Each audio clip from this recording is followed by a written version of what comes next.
Okay, so question number 5. What story does your group of players tell about your character? And I've got a problem here because I don't play enough for a group of players to have stories to tell particularly about my character. I generally only play in one shots.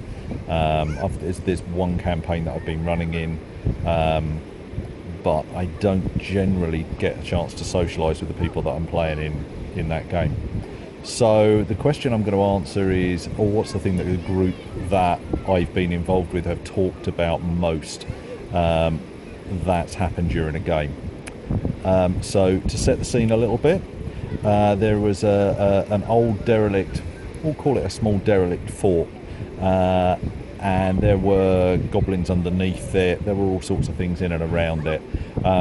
There was a watchtower off on one side of it, which was being used by bandits.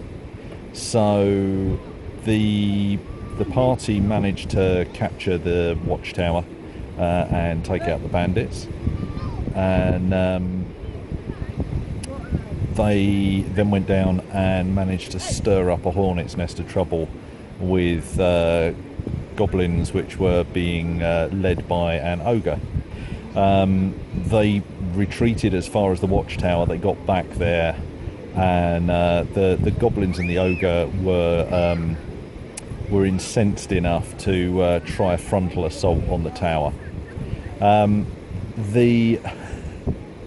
The response of the party, amongst other things, was to web the ogre and several goblins at the base of the tower before summoning a dolphin onto the top of the battlements of the tower and pushing it off onto the heads of said ogre and goblins.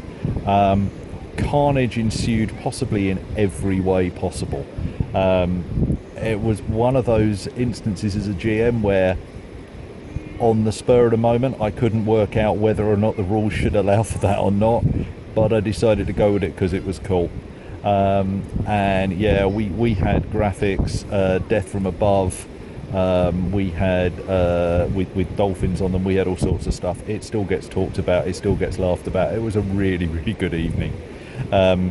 Ironically, having said to them at the end of that, okay, look, that was a one-off, no more dolphins, that is not something that's going to continue to work in the game. I think about 2 sessions later, when they ended up in a huge flooded pit with zombies in the bottom of it, they summoned another dolphin, which was the obvious thing to do at the time and worked out well for them.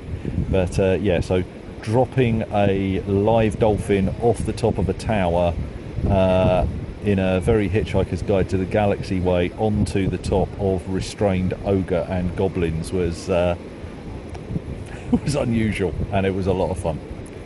Okay, I'll be back with another question tomorrow.